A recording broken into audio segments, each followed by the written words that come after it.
Hi, how you going? I'm Susie. I had a question about the timeline of my alopecia, so I just thought I'd share that this morning. Um, so I'm currently 47. I'm alopecia free mostly when I get very, very stressed, I will get some itchiness and I will get a tiny, tiny little patch. And at the moment, I'm very aware I've been out of alopecia land for probably definitely 2 years, but on this other side of hair that's thick and normal and full body hair and all of that type of thing for a number of years.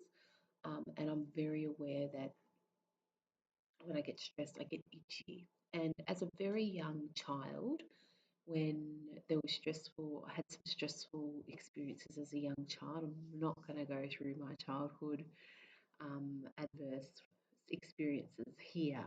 But when I was a child, I definitely had experiences that were stressful, and I would itch, and I'd itch my arms, and I'd itch my legs. So I always had a itch reaction to stress when I was a young child, and I only remembered that when I actually had that alopecia spot coming in the back of my head when I was 39. So that's 8 years ago now, nearly nine. Um, preceding that first spot coming in, I had had years where I'd lost babies. I had moved away from my family. My baby nearly died in childbirth as well. Stressful. Um, Hang on, let's rewind a bit further. So I'd had this itchiness as a young child. Due to some of the things that had happened in my childhood, I did leave home quite early, and fended for myself at a very young age. Fell into a relationship that wasn't positive for me. So it was kind of a toxic environment. But I was very young and I didn't have any guidance, and I didn't really know that until I was a bit older. And then I saw what was going on. And it took me a long while to untangle myself out of that relationship. Um, it was a very controlling situation. The separation was very messy. We had property and all sorts of things. So, yeah, that was a very stressful time. Then I repartnered. I moved overseas, which was lovely. But again, I did find stressful. I did not enjoy being away from my community, from my people that knew me. I moved to a giant city, and I'm a very much a rural country person. I'm a seaside person. I'm a country person. Horses, dogs, community, very, very important to me. So to move to a big city where I didn't know anyone, I moved for love, and I had a great experience. I had a wonderful position. I worked in a World Heritage site. I was very, very lucky, but I did miss home. I did miss my family. So I kind of pushed myself to be in these situations, and then I go, oh yeah, well, okay, out of my comfort zone, did it. Um, and then I came back to Australia. I came back to a town where we were able to get work. And I thought, yeah, that's a few hours away from where my people are. But again, no, I really need my people. That's a common thread for me.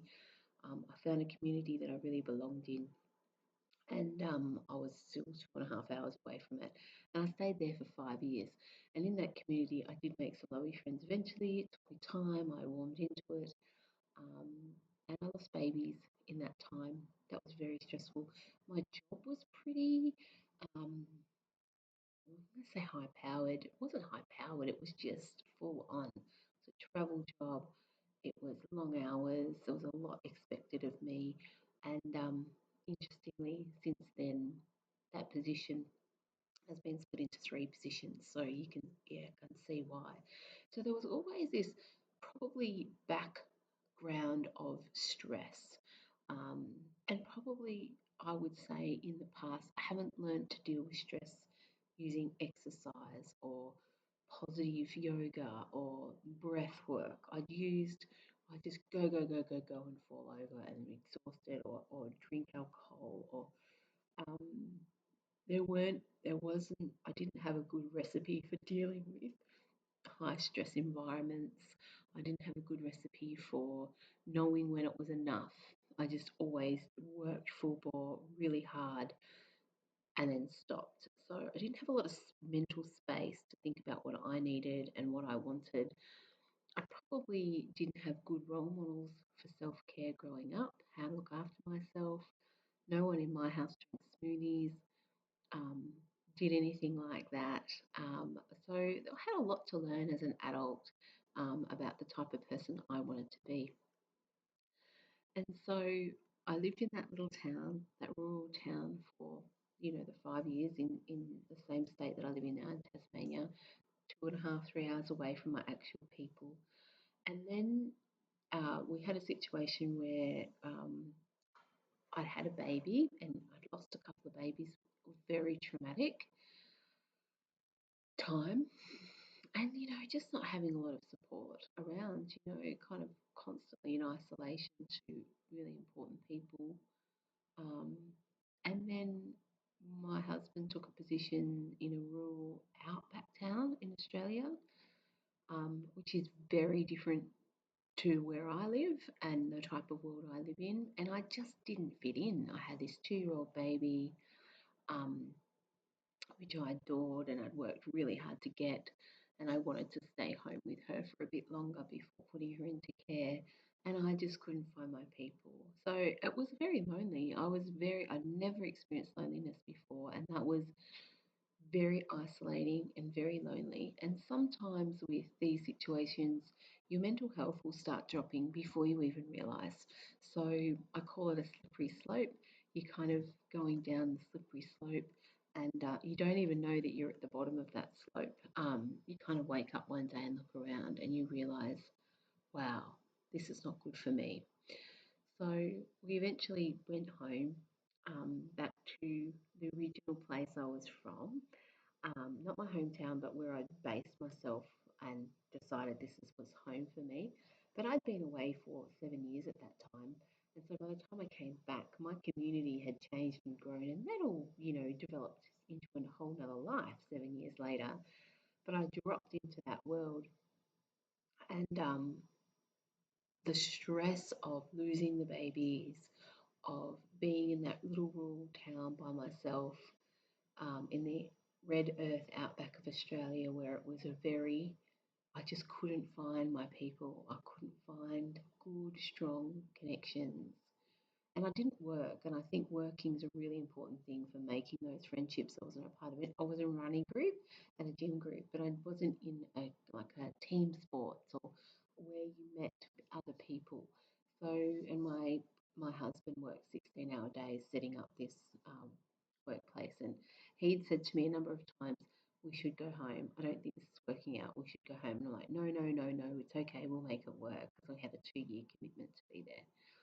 Um, so yeah, I think I just hung on to like, no, we can do it, and it's okay to let go. It's okay to go. This is not for me, but I didn't have that skill then. I didn't have that self protection skill that I have now, where I go, no, this is not okay. And that's definitely something I've learned since having the alopecia and chronic fatigue syndrome is I need good boundaries and I need to listen to that intuition. What is working for me? How am I feeling? Is this anxiety or is this intuition? Is this inner knowing? And sort of differentiating between those things so that I could really understand now at 47 what is good for me and what is not. And it's like I can see people that 25 know this and 20, but I didn't. Thought I did, but I didn't. It took me a very, very long time to get here about looking after my emotional and physical well-being. So, and it's a work in progress. I always think that you're on this, this is how I like to live my life, but sometimes I go this way and sometimes I get too strict and go that way. So it's always a work in progress to come back to the center, to come back to equilibrium, to come back. So you're always pulling yourself in because you have all this energy, all these distractions of life going on around you. Everyone's talking and workplaces and conversation, and everyone you meet influences your energy field. So they're going to influence you on and off sometimes your path. And you've got to be strong enough to recognize that. And sometimes it can be weeks and later that you go, hang on a minute, back I go, and there's nothing wrong with that. There's absolutely nothing wrong with that. We just need to be true to yourself and find the way that's right for you. So, where was I? Yes, I came back to the small town. Um, I felt that intense itch at the back of my head. Now, look, I was exhausted. I had this child who was a very, very busy child, no daycare. I was the full time carer, and worn out motherhood. I know you're not all female watching this, but worn out motherhood just, it's like a um, complete and utter drain on your energy systems. And when you're watching that a little person doesn't die basically because they're little and they can hurt themselves all the time, you're on. Your brain is on. It's never rested. So I believe I got into a mode, fight or flight mode. I got stuck in there, and that's chronic fatigue syndrome. You get stuck in the wired mode because not only was I looking after this child all the time, I didn't have any other social interactions that were positive, that were sort of stopping that train of thought, that were interrupting that train of thought. So I was wired looking at the child, and I had intense worry about a family member back at home that I couldn't switch off. So my brain was going very, very fast. So I believe, I think that, sorry if that's making a funny look on my face there, but I believe that that's like was a very, very big impact for me and what happened in my journey. Um, what else happened? So I had I was intense worry, and I would be really interested to hear from you if you've experienced that intense worry, and it's very different from general worry. Let's try and change that so you don't see my face in that light like that. Um, it's a very, very different type of worry. Um,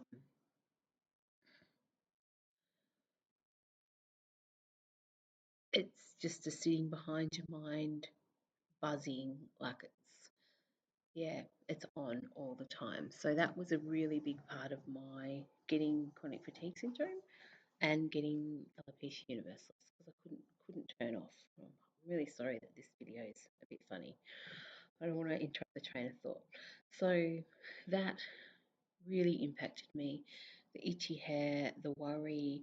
I couldn't see how things were going to work out in life. I thought I couldn't see the path ahead. And something I really think now that I've learned from that, and that you need to learn from it if you don't have it already, is you've got to follow the light. If it's feeling dark ahead, if you're not sure where you're going, you've got to listen in here to what feels right. If you can't see it, and that's called following the light. Follow the light, things that make you feel good. Go that way. Listen to your body because your body does know. Um, so I got home, had this child, had this patch of hair that started to fall out. Then it just started falling out in like handfuls off the side of my head.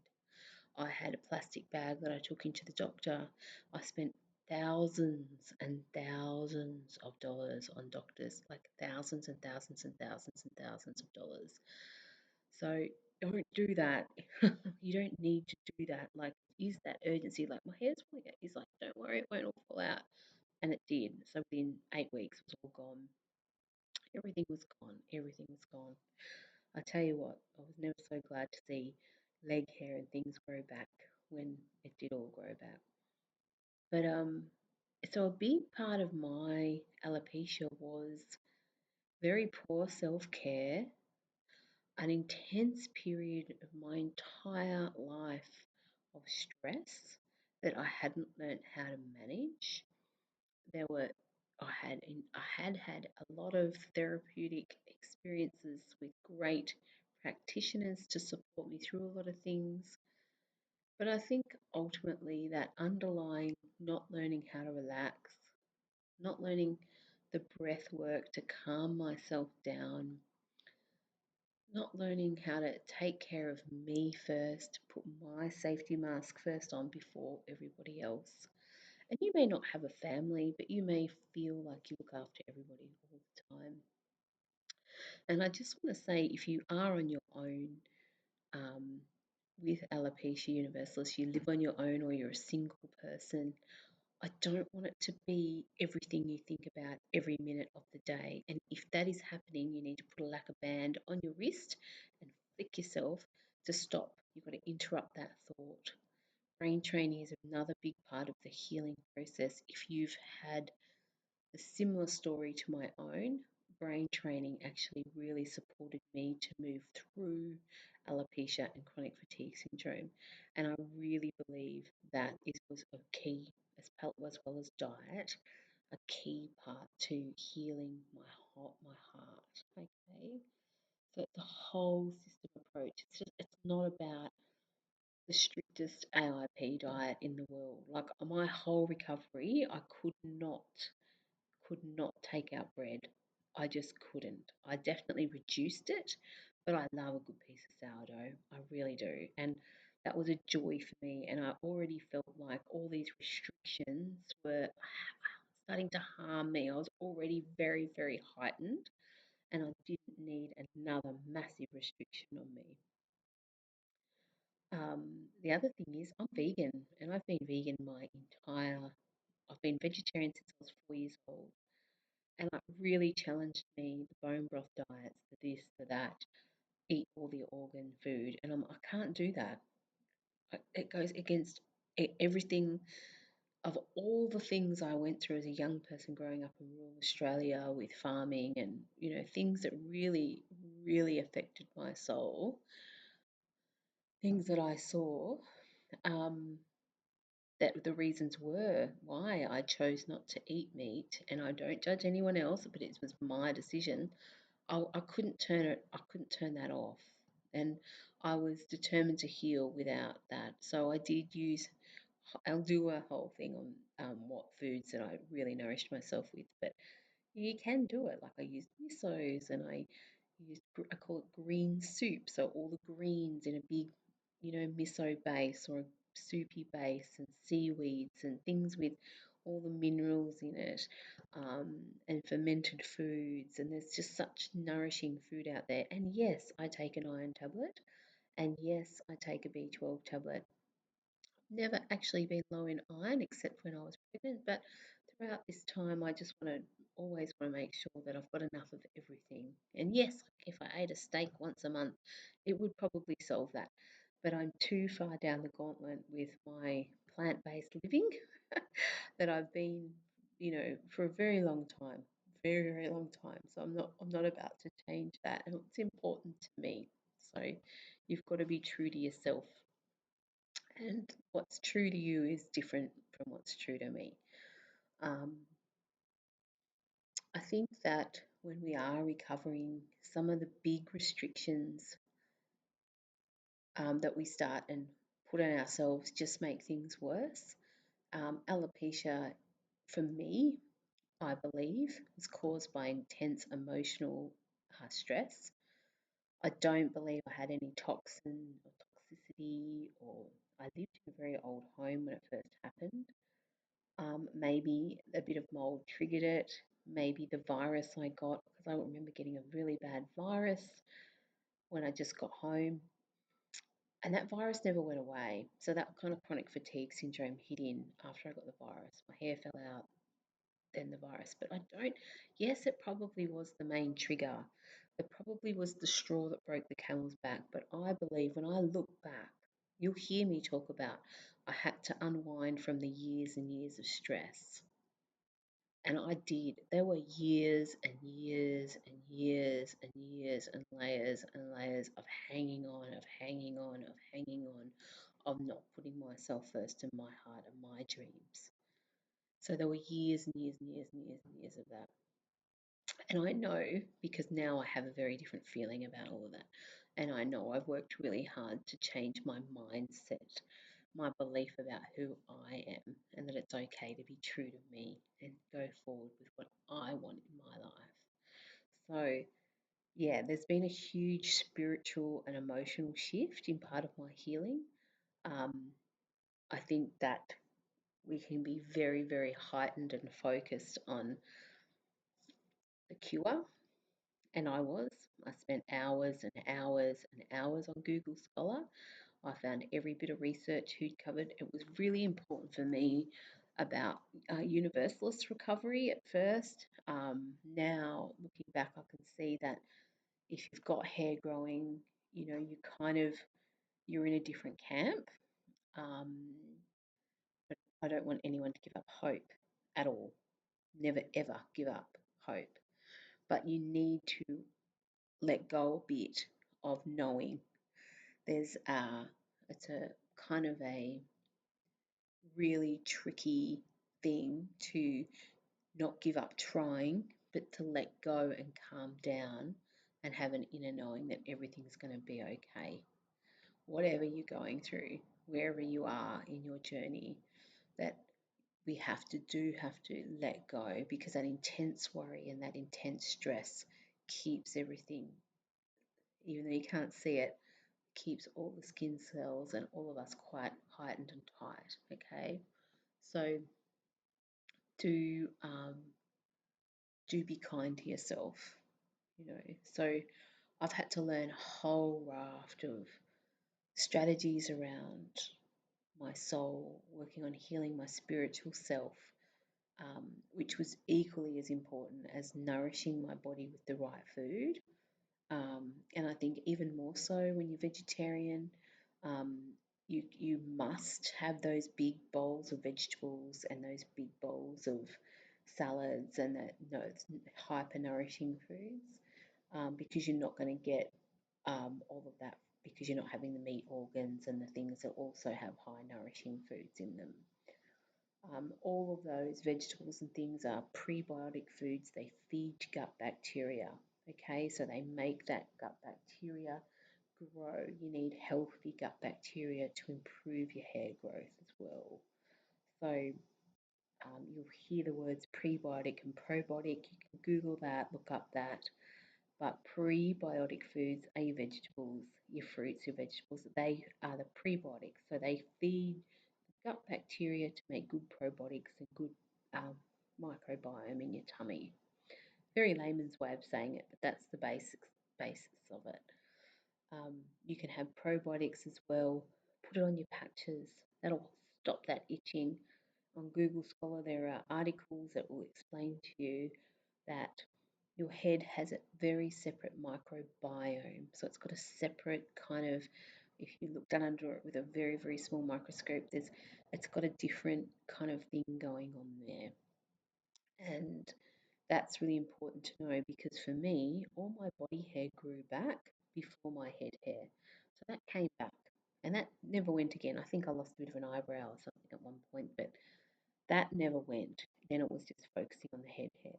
But for me, I had to focus on healing the CFS first. Then I focused more on the hair. It was a very, very long journey, and I tell you what, I'm not going backwards.